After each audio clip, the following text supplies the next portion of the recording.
우리 함께 하나님 말씀 살펴볼까요? 오늘 에베소서 3장 1절입니다. 3장 1절 한 구절이에요. 한 구절. 3장 1절인데 우리 한 목소리로 우리 함께 봉독하기 원합니다. 시작. 이러므로 그리스도 예수의 일로 너의 이방인을 위하여 갇힌 자 된 나 바울이 말하거니와. 자, 갇힌 자가 되어 라고 하는 제목으로 오늘 이 본문 말씀 우리 함께 좀 살펴볼게요. 여러분들이 저를 어떻게 보시는지 모르겠지만 제가 중고등학교 때, 제가 늘 말씀드리는 거지만 믿지 못하시는 분들이 있어서 또 말씀드릴게요. 공부를 조금 했어요. 네, 잘하는 건 아니에요. 진짜 막 와 진짜 수재다 영재다 이런 건 아니지만 그래도 나름 좀 했어요. 근데 제가 학생 시절 때 좀 의문점이 있었던 게 뭐냐면 저랑 같이 야자도 땡땡이 치고 당구도 치고 PC방도 가고 노래방도 갔던 내 친구들, 같은 수업을 듣고 같이 공부했는데 성적은 다르더라고요. 저는 그게 가장 이상했어요. 아니 똑같이 놀았는데 쟤는 왜 1등하고 나는 왜 15등해? 이게 이해가 되지 않았어요. 그래서 하루는 그 친구의 노트를 빌렸어요. 그래서 야 좀 빌려줘. 너만 공부 잘하면 안 되잖아. 그래서 근데 아시죠? 공부 잘하는 사람의 특징 중에 하나는 노트 필기도 기가 막히게 해요. 근데 보면서 아 얘는 이렇게 공부하는구나. 정말 노트까지 딸딸딸 외워서 시험을 봤는데 아니 성적이 그전과 별반 다르지 않아요. 무슨 차이가 있을까요? 왜 다를까요? 그 목사님 몰라서 물어요? 그럴 수 있죠. 물론 저는 이제 여러분 공부도 재능 중에 하나입니다. 네, 물론 이제 엉덩이에 얼마나 붙이냐에 따라서 공부의 결과도 나오지만 특히 공부 잘하는 사람들의 특징이 있어요. 공부하는 법을 알죠. 근데 저는 이런 걸 얘기하고 싶은 것이 아니라 이런 거예요. 우리가 매주 같은 설교를 듣잖아요. 그죠? 여러분들 다른 데 가서 다른 설교를 듣겠지만 그래도 이 주일날 저를 통해서 말씀이 선포되어지고 같은 설교를 듣잖아요. 그 듣고 교제하러 가시면 아 오늘 설교 어땠어? 라고 나누실 때 동일한 것을 얘기하나요? 아니면 각자 다 다른 걸 얘기하나요? 다른 걸 얘기해요. 왜 그럴까요? 사람은 특이한 게 자신이 중요하다고 생각하는 것을 기억해요. 동일한 것을 들어도요 중요하고 아 이것은 너무 핵심이야 라고 하는 것을 귀담아 들어요. 왜 그럴까요? 핵심은 관점이 달라서 그래요. 관점이 다 동일한 정보를 듣고 동일한 노트를 보고 동일한 환경 속에 동일한 것이 주어지지만 관점이 다르면 다 다르게 해석하고 다르게 적용합니다. 이것은 정치에서도 너무 분명하게 드러나죠. 동일한 사건이에요. 전 국가적인 동일한 사건을 모든 국민이 마주했음에도 불구하고 이 사건을 서로 다르게 해석해요. 좌로 우로 갈라지죠. 문화도 똑같습니다. 세대도 다 똑같아요. 자신이 어떤 관점이 있느냐에 따라서 해석이 다 달라진다는 것이에요. 그래서 무엇을 볼 것인가가 중요한 것이 아니라 어떻게 볼 것이냐에 따라서 해석이 달라진다는 거예요. 근데 중요한 것은 어떻게 볼 것이냐에 따라서 내 삶의 방향도 설정이 돼요. 저는 예수를 믿는다는 게 뭘까에 대해서 고민을 해보았더니 우리는 말씀을 기준으로 살아갑니다 라고 말합니다. 그러니까 말씀이 기준인다는 것은 뭐냐면 말씀의 관점. 근데 이렇게 표현하면 좀 너무 제가 조금 속상한 건 교회마다 목사님마다 관점이 또 다 달라요. 그러면 정말 건강한 관점, 성경적 관점, 전 더 나아가 이렇게 표현하고 싶어요. 하나님 마음의 관점, 하나님 나라의 관점으로 내 삶이 셋업되어지는 것이 저는 예수를 믿는 삶이고 예수를 따라가는 삶이다라고도 표현할 수 있다라고 생각합니다. 그런데 문제는요, 우리가 이 관점이 잘 안 바뀌어요. 잘 안 바뀌어요. 교육이 부족해서 안 바뀌는가? 성경 공부가 적어서 안 바뀌는가? 아니에요.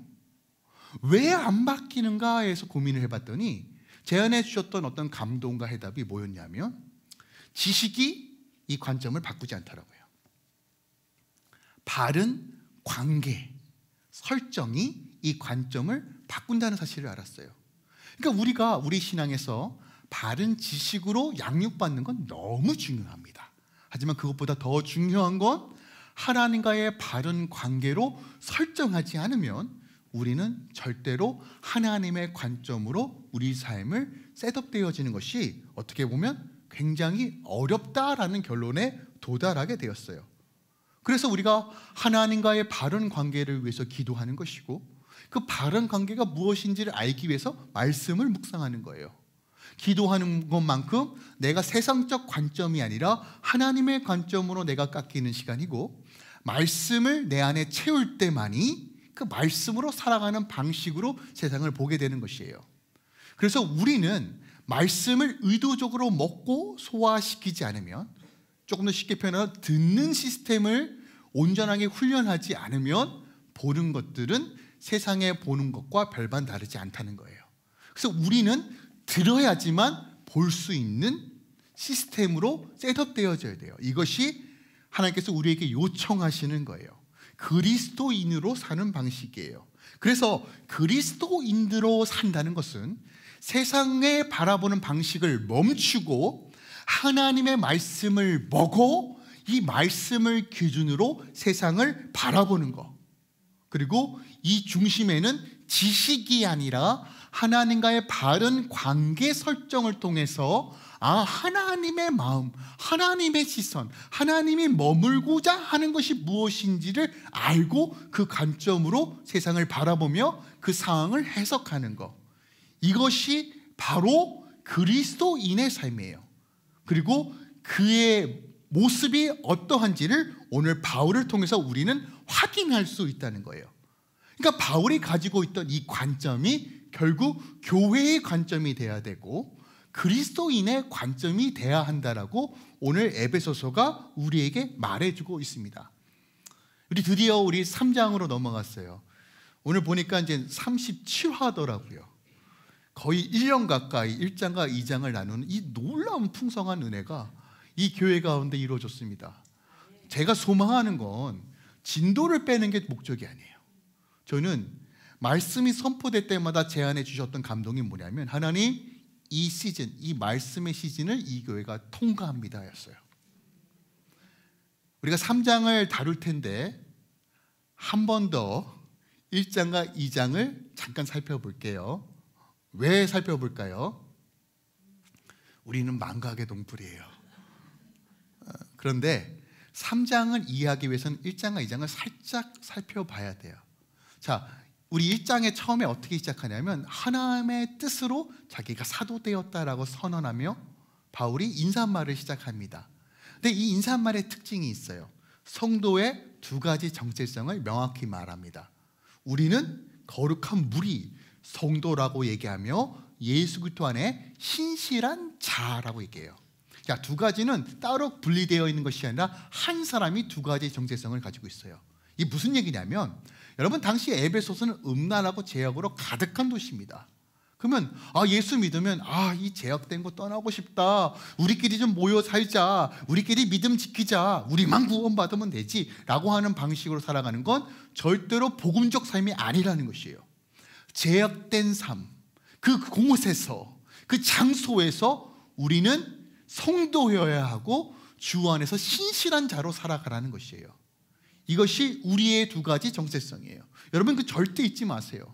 도망가고 싶어하는 그 현실 속에서 하나님께서는 그곳에서 신실한 자로 살아가라는 것이에요. 여러분의 직장에서, 여러분의 삶의 터전에서 그것이 그리스도인의 가장 분명한 부르심이다라고 얘기합니다. 그 후에 이젠 13절 이하에 어떻게 표현하면 3절부터 14절까지는 성삼위 하나님께서 우리를 어떻게 구원하셨는지를 설명해요. 우리가 보통 이제 구원을 이야기할 때 예수님의 십자가의 은혜로 우리가 구원받았어요 라고 하는 이 개념만 이해합니다. 근데 에베소서는 그렇게 말하지 않아요. 예수님만 사역한 것이 아니라 하나님, 예수님, 성령께서 함께 우리의 구원을 위해서 사역하셨다는 거예요.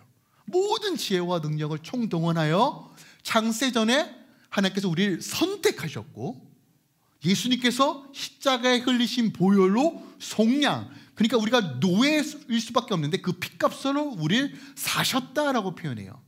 자, 기억하세요. 우리에게 주신 은혜는 값없이 주신 은혜지만 여러분, 이건 절대로 값없이 된 은혜가 아니에요.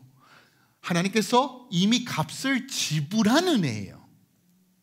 그러니까 여러분, 거저 주어졌다고 이것을 공짜 취급하시면 안 됩니다. 그 값은 예수 그리스도의 피예요. 그 피로 우리가 구원을 얻었어요. 성령님은 무엇이었을까? 그 구원이 흔들리지 않도록 인쳐주셨다, 확증하여 주셨다라고 얘기합니다. 그러니까 이 비밀을 깨달아야 돼요. 이걸 알지 못하면 우리는 날마다 구원이 흔들려요. 내가 창세전부터 하나님의 부름을 선택을 받았고 그 피값으로 내가 구원을 얻었고 지금도 말할 수 없는 탄식으로 우리 위해 중보하시며 기도하시는 보혜사 성령께서 날마다 이걸 확증해 주시는 거예요. 이것이 우리 삶 가운데 믿어지고 믿음으로 바라볼 때 내 삶 안에 구원의 삶을 누리는 것이에요. 그 다음에 이제 바울의 기도가 나옵니다. 너무 놀라운 기도예요. 전 단언코 말씀드릴 수 있습니다. 예수님의 기도 외에 성경에 기록되어 있는 모든 기도 중에 1장과 이제 또 우리가 3장에 살펴볼 바울의 기도는 너무 아름다워요. 근데 바울이 4가지를 기도해요. 첫 번째로 하나님을 알게 하소서라고 기도합니다. 여러분 기억하세요. 하나님을 아는 것보다 우선시 되는 것들은 아무것도 없습니다. 여전히 우리 삶에 바쁘죠. 근데 기억하세요. 하나님을 아는 것보다 우선순위는 없어요. 아는 건 지식이 아닙니다. 여러분, 관계예요. 근데 이 하나님의 그 깊은 관계 안에 머물려면 기억하세요. 지혜와 계시의 영이 임해야 돼요. 성령의 도우심 없이는 말씀 한 구절 해석할 수 없어요. 목사건 선교사건 평신도건 다 예외 없습니다. 성령께서 도우시지 않으면 말씀을 해석할 수도 없고 이해할 수도 없어요. 하나님의 마음, 하나님이 누구인지를 알 수가 없어요. 그러니까 우리가 추구해야 될 기도의 시작이 무엇입니까? 하나님 당신을 알기 원합니다.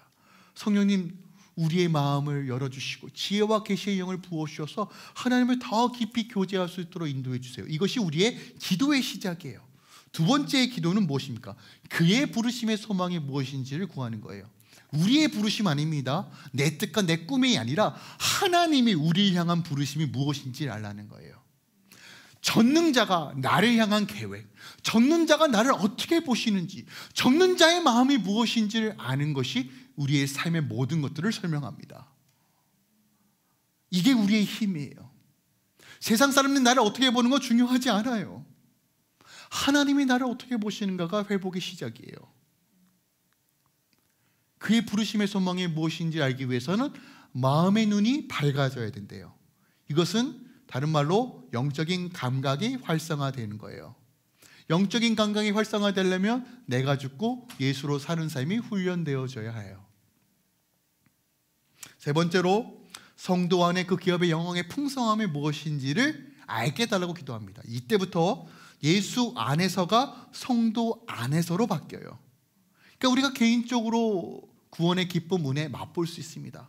여러분 묵상하고 기도하고 골방에서 기도해도 하나님의 구원의 감격을 경험할 수 있어요. 하지만 성도 안에 주시는 그 기업의 영광의 풍성함과는 비교조차 할 수 없어요. 그 기업의 영광의 풍성이 무엇인가, 그 놀라움이 무엇인가가 바로 2장 후반부에 나오는 화평이라는 개념이에요.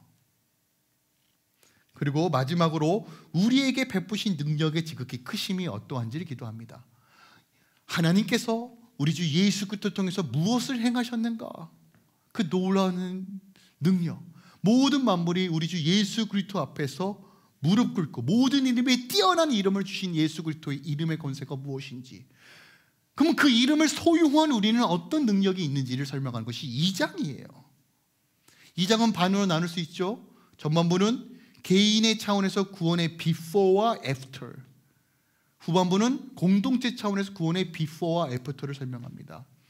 2장 1절부터 무엇이 기록되어 있습니까? 주어와 동사가 없는 문장을 통해서 우리의 인생이 죄와 허물로 살았을 때 방향성을 잃고 허망하고 허탄한 인생을 살 수밖에 없다. 우리는 죽었던 존재다. 죽을 뻔한 것이 아니라 죽었던 존재다. 죽었던 인생은 아무것도 소망을 노래할 수 없는 상태다라는 것을 죄와 허물에 있었던 상태를 우리에게 보여줍니다. 하지만 3절, 4절부터 긍휼이 풍성하신 하나님이 문장의 주어로 딱 등장하는 순간 모든 것이 맞춰지기 시작한다는 것이에요. 하나님이, 어떤 하나님이요? 무서운 하나님 아니에요.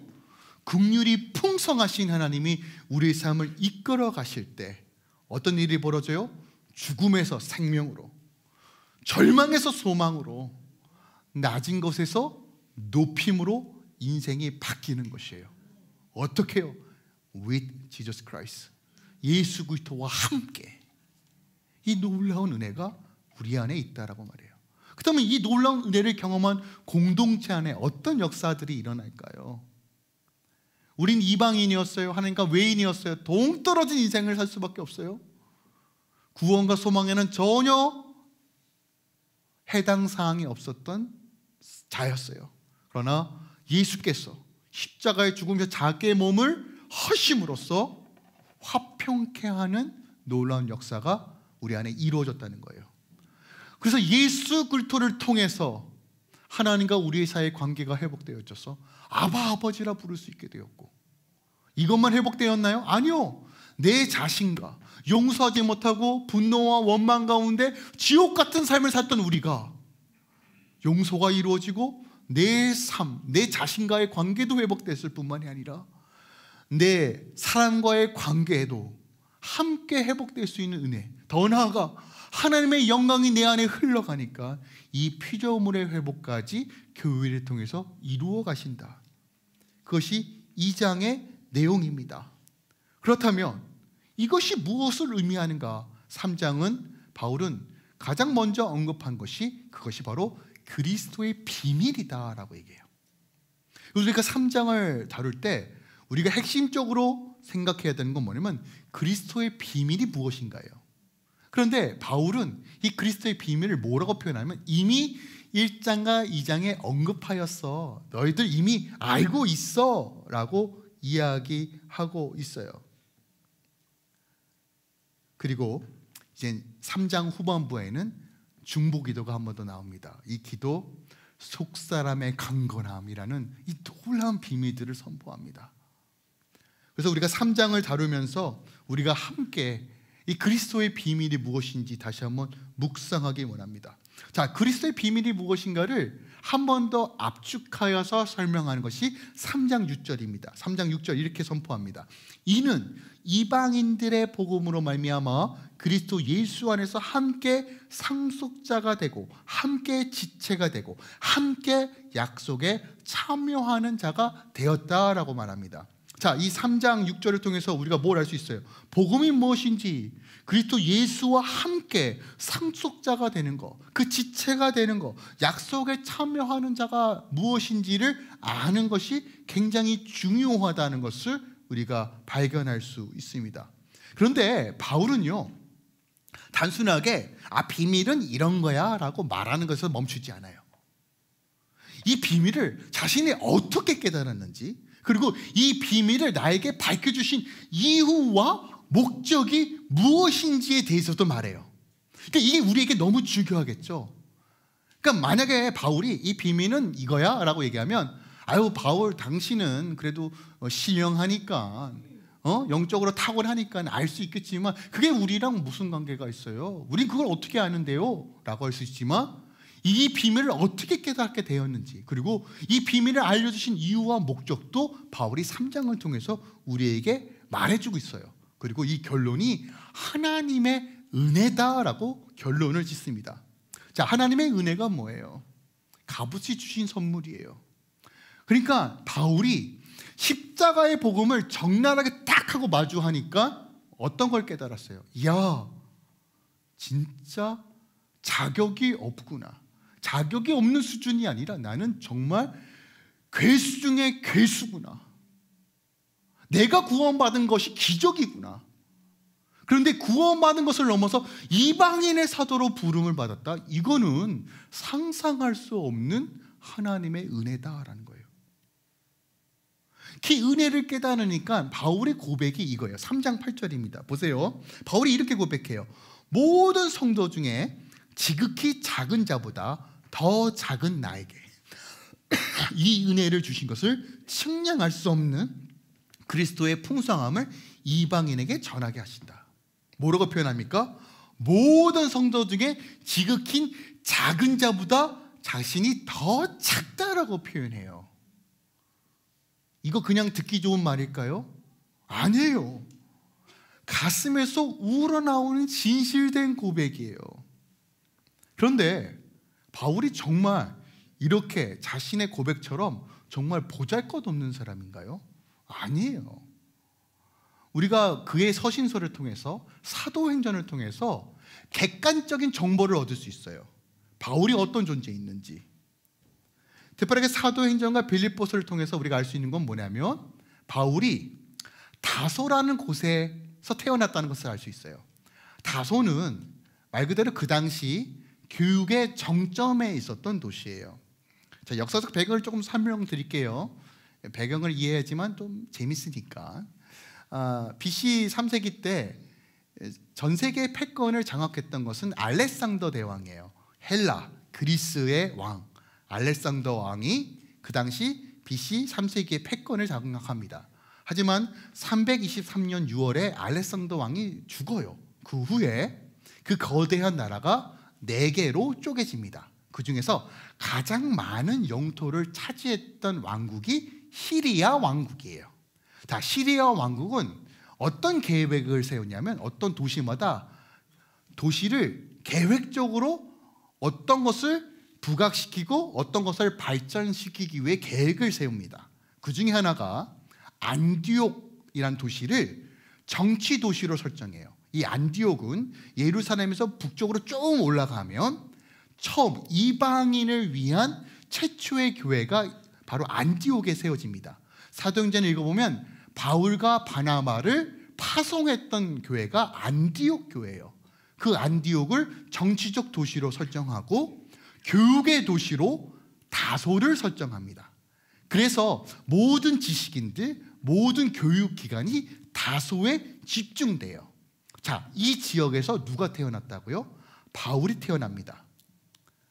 아이들 교육하기 위해서 그 학업에 대해서 막 되게 열심히 있는 부모님들은 일부러 이사까지 가잖아요. 한국에서는 어디로 보통 가나요?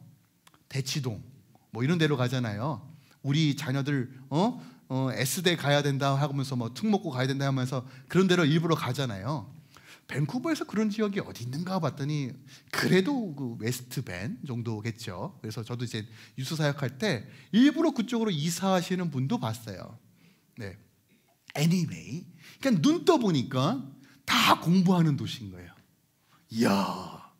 그런데 빌립보서 3장 5절에 보니까 바울이 어떤 사람이었는지 자신이 이렇게 소개해요. 나는 8일 만에 할례를 받고 이스라엘 족속의 베냐민 지파요 히브리인 중에 히브리인이요 율법으로는 바리새인이다라네요.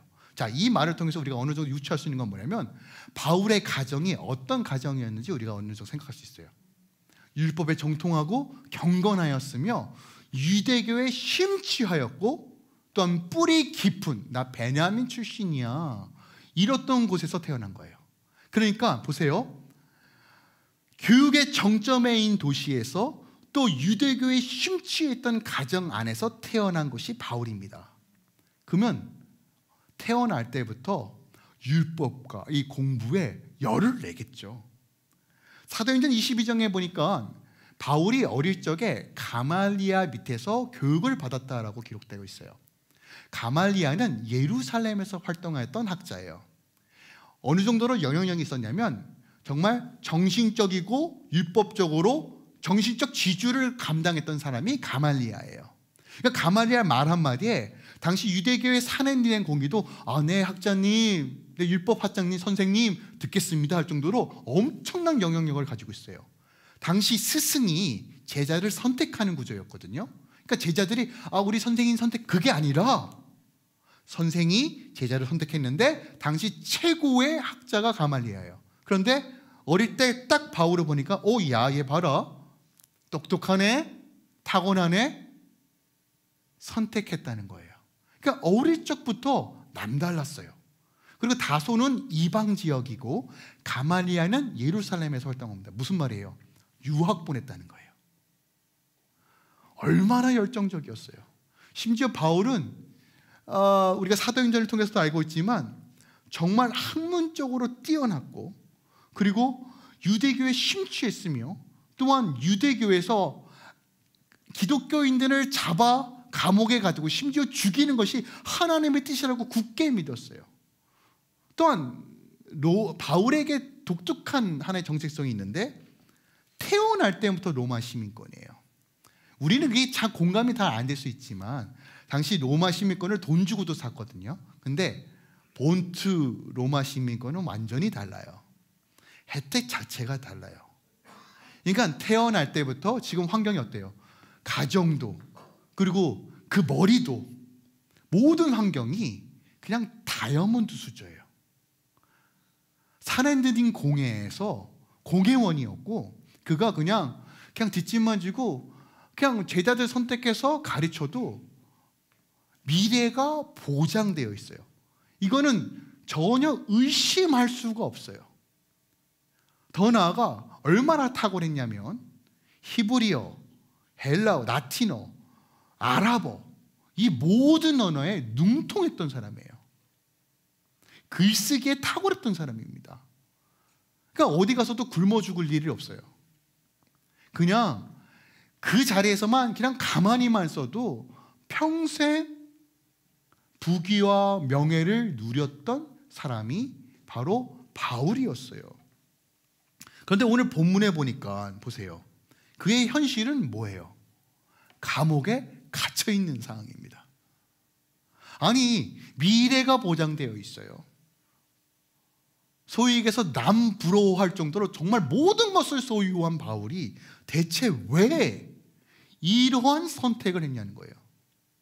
그런데 바울의 말에 빌리자면 자신이 이 일을 선택한 것이 아니라 하나님께서 나를 이방인의 사도로 선택하셨다라고 해요. 그러면 예를 들어 이런 거예요. 하나님께서 나에게 그렇게 부르셨어요. 그래도 하나님, 나 지금 지위가 있고 위치가 있고, 아니 굳이 그렇게 하지 않아도 다른 방향으로 하나님 일도 할 수 있잖아요.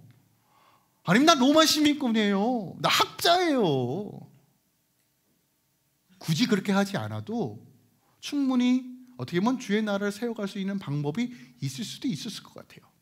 근데 바울은 자신의 방식이 아니라 10여 년 동안 거의 5,000km를 돌아다니면서 3번의 전도 여행을 떠나요. 그 결과가 뭐냐는 거예요.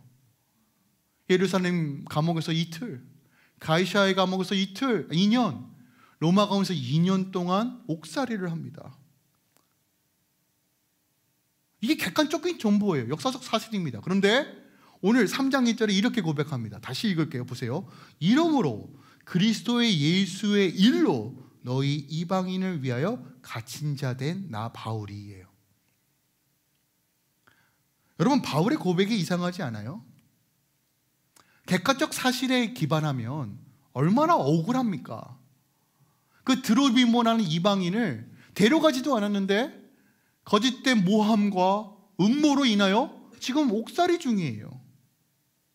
그런데 지금 바울의 고백은 내가 예수의 일로 갇혔다라고 말합니다.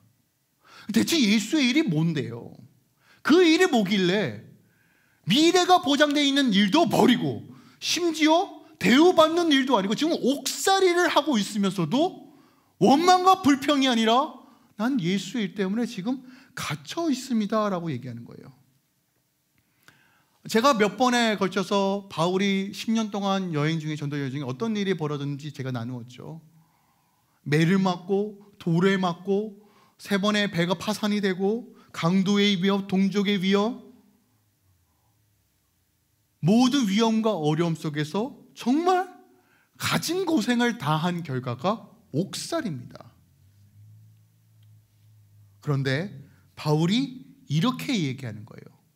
나는 예수 그리스도의 일로 지금 갇혀 있습니다. 그러니까 여러분 이걸 이해하셔야 돼요. 지금은 바울의 상황을 이해하는 거, 지금 자신이 갇힌 이유가 바로 지금 이 상황을 바라보고 있는 그의 관점이라는 거예요.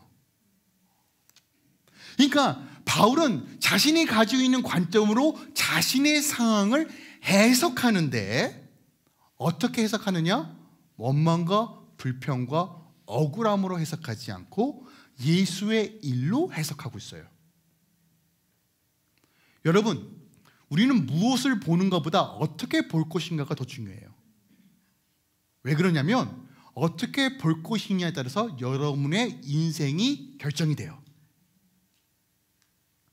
어떻게 볼 거냐에 따라서 여러분의 삶의 태도와 방향성이 설정이 됩니다.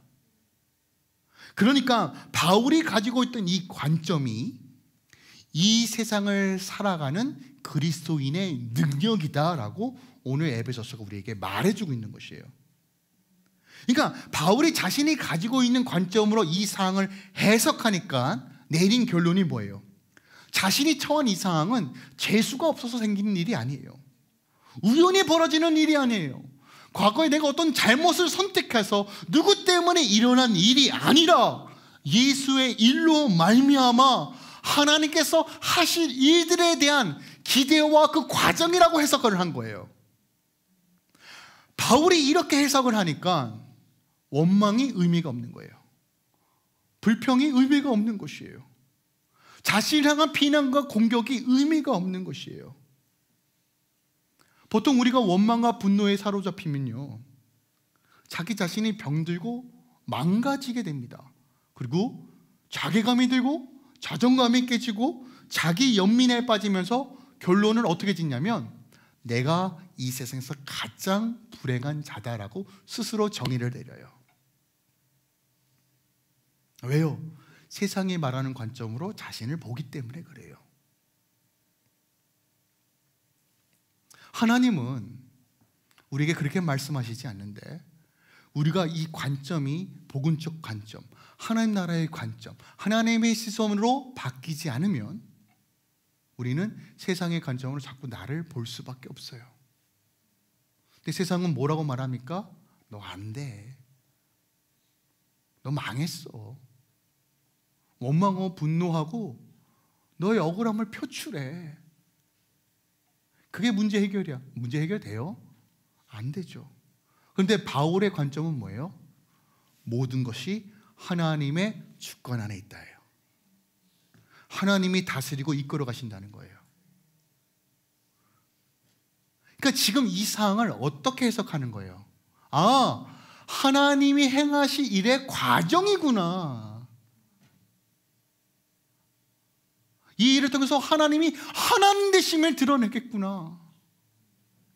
그러니까 기대하고 소망하며 감사하며 찬양할 수 있는 거예요. 그렇다면 우리가 이 관점을 장착하게 되면 어떤 일이 벌어질까요? 여전히 우리 삶에 수많은 문제가 찾아오더라도 하나님 대체 뭘 하시려고? 에이, 깍쟁이. 좀 알려주시면 얼마나 좋아요. 그래도 하나님 신뢰해요. 하나님 믿어요. 하나님 이 일을 통해서 하나님이 하나님 되심이 드러나겠네요. 감사와 찬양이 억지가 아니라 정말 기대함으로 나아갈 수 있는 거예요. 이 관점이 우리 안에 장착되어지면, 이것이 장착되어지면 원망이 의미가 없다는 걸 깨닫게 돼요. 내 성냄이 전혀 도움이 안 되는 분명한 진리를 맛보게 됩니다. 하나님의 시선이, 하나님의 관점이 내 안에 장착되어지면 여러분, 본질과 비본질의 경계선이 보이기 시작해요. 사람들의 인정, 칭찬, 어떤 직이 중요할 수 있지만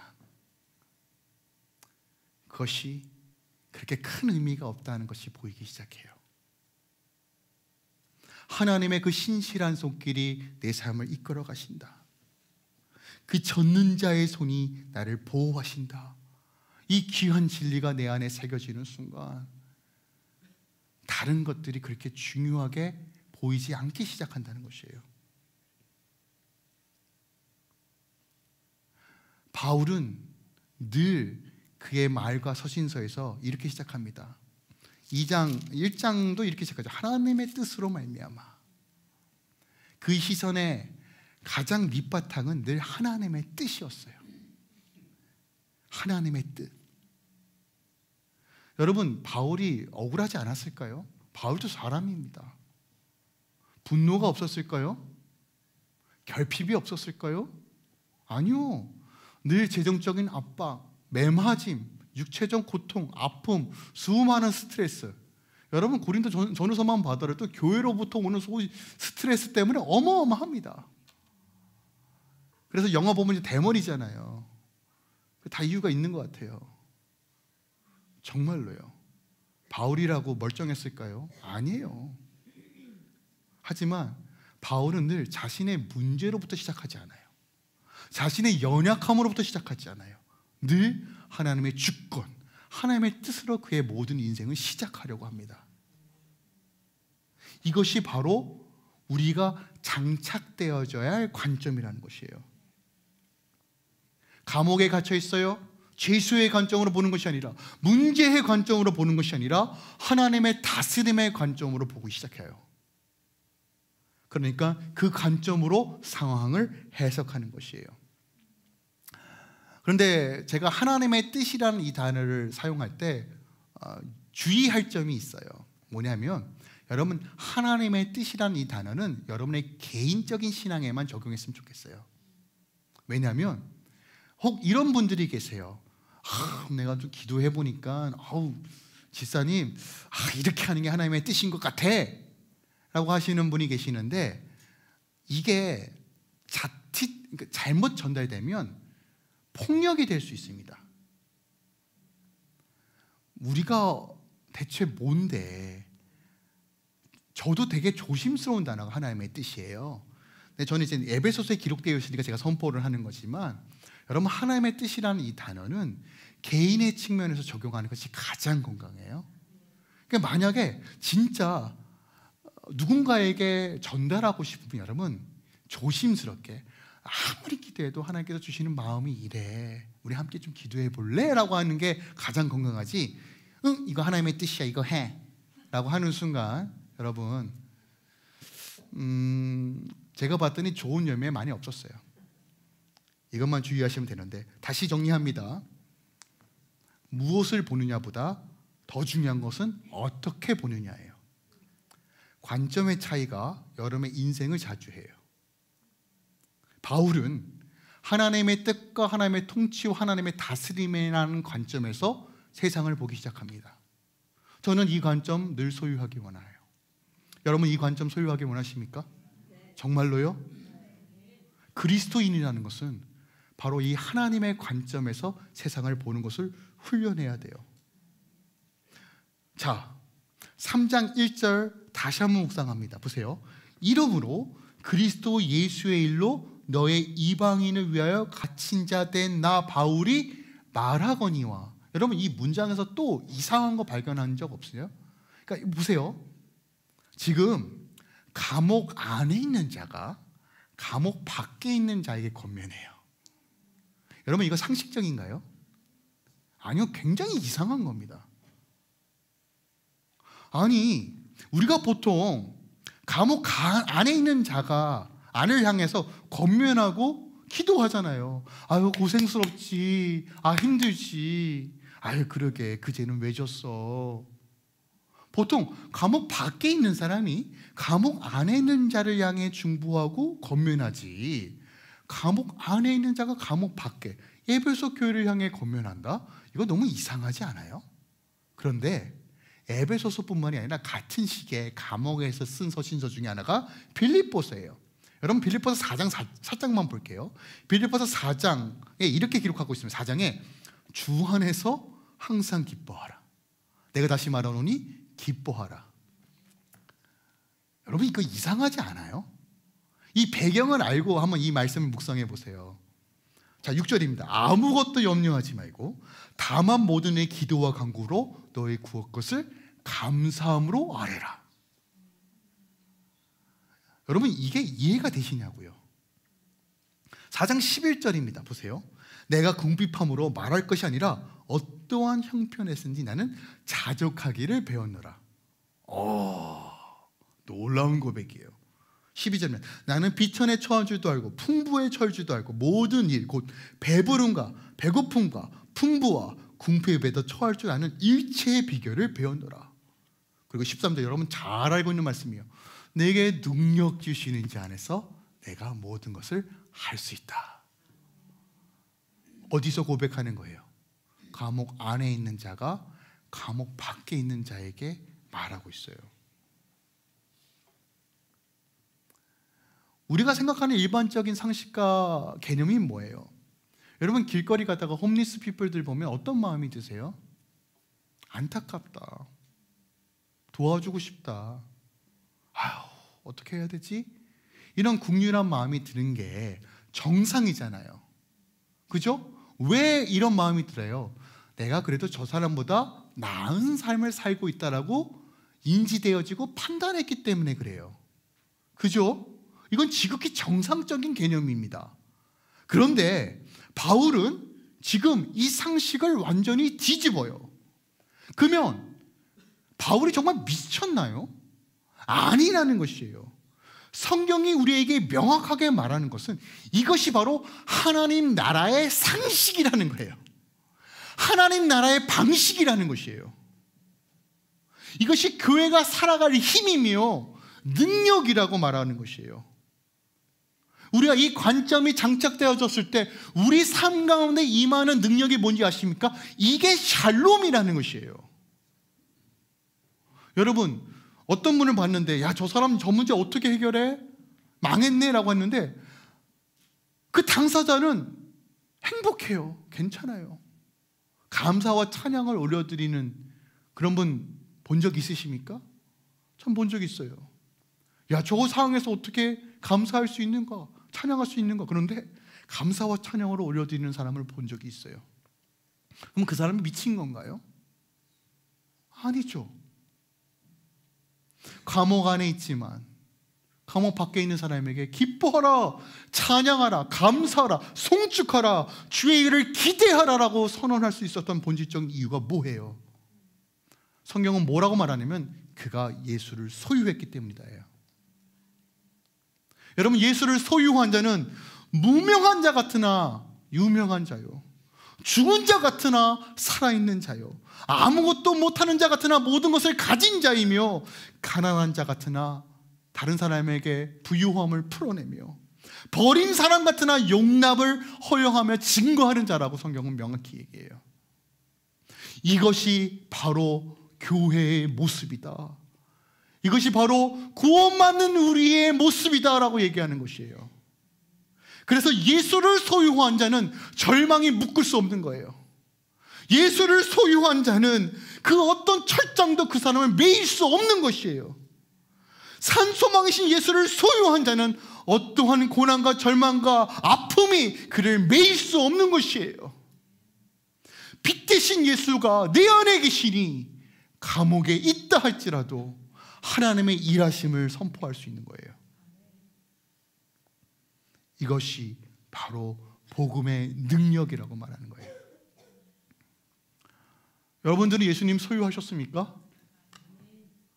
여러분 안에 예수님이 계십니까? 정말로요? 저는 이 교회가 예수를 소유하여 예수를 소유한 있지 않는 자들을 향하여 삶을 통해서 예수를 증거하는 교회이기 소망합니다. 감옥에 매인다고 억울하다고 분노를 토하며 그 절망 가운데 스스로를 병들게 하고 죽어가는 인생이 아니라 지금도 일하실 전능하신 하나님을 바라보며 믿음으로 선포하는 교회이길 소망합니다. 그렇다면 이 관점 어떻게 우리가 장착될 수 있을까요? 이거 알아야 되잖아요. 바울이요, 예수 믿는 사람들 잡으려고 다메섹으로 가고 있었어요. 다메섹으로 가고 있는데 불행 중인지 그만 예수님을 만났네요. 만났어요. 은혜 받았어요. 어떤 일이 벌어져요? 지금까지 자기가 잡고 있었던 기둥, 유대교, 율법, 산헤드린 공의, 이 기둥이 예수라는 진짜 기둥을 마주하는 순간 야, 이거 지푸라기구나 라는 깨닫게 돼요. 자신이 생각했던 보석 같은 것들이 있었어요. 명예, 욕구, 인정, 자리. 그런데 진짜 보석인 예수를 만나는 순간 내가 가지고 있는 이것이 그냥 빛나는 돌멩이라는 걸 깨닫게 돼요. 지금까지 자신이 세워놨던 기반, 반석이라고 생각했던 것들이 진짜 반석이신 예수를 만나는 순간 자신은 모래 위에 서 있다는 걸 깨닫게 돼요. 여러분, 이 관점은 예수를 마주하고 주의 은혜로 채울 때만이 내 안에 장착되는 거예요. 지식이 아니라 하나님 앞에 머무르세요. 그것에 모든 것을 거세요. 돈 버는 거 중요합니다. 정말 중요하죠. 건강 챙기는 것도 너무 중요해요. 안 중요하다는 얘기가 아닙니다. 그러나 여러분, 하나님을 아는 것, 하나님과 관계하는 것에 모든 걸 거세요. 그리고 그 은혜가 내 안에 채워지길 사모하세요. 하나님, 진짜 십자가의 사건이 내 안에 온전히 새겨지기 원합니다. 엎드려 회개하고, 때로는 안 되면 부르짖기라도 하고, 안 되면 금식이라도 하고, 좀 내가 주님 안 만나면 내가 답이 없습니다. 절규도 하시고 하라는 거예요. 내가 하나님의 은혜로 마주하고 하나님의 은혜로 채우지 않으면 절대로 여러분 이 시선 안 바뀝니다. 절대로 안 바뀌어요. 매일같이 보고 듣는 것이 이 세상 것인데 어떻게 하나님의 관점이 내 안에 새겨집니까? 우리가 의도적으로 돌이켜야 돼요. 네, 여러분, 내 안에 하나님의 은혜가 채워지고 내 안에 관점이 바뀌면 가장 두드러지는 특징이 뭔지 아십니까? 스스로 예수께 묶이는 삶을 선택해요. 여러분, 갇혔다는 게 어떤 의미인지 아세요? 이렇게 표현해서 죄송하지만 여러분 혹시 감옥 가보신 적 있으세요? 제일 감옥이나 파출소 이렇게. 저도 아직 없어요. 없는데 뭐 드라마라는 거 보면 뭐 슬기로운 깜빵 생활 뭐 이런 거 있잖아요. 프로즌 브레이크 같은 거 보면 대충 이제 감옥에서 어떻게 생활하는지 다 보이잖아요. 그죠? 정해진 시간에 일어나야 되고, 정해진 걸 먹어야 되고, 정해진 시간에 운동해야 되고, 정해진 시간에 또 감옥에 갇혀 있고, 자유가 다 박탈돼요. 주어지는 대로만 살아야 돼요. 그게 갇힌 자의 삶이에요. 근데 지금 바울이 뭐라고 얘기해요?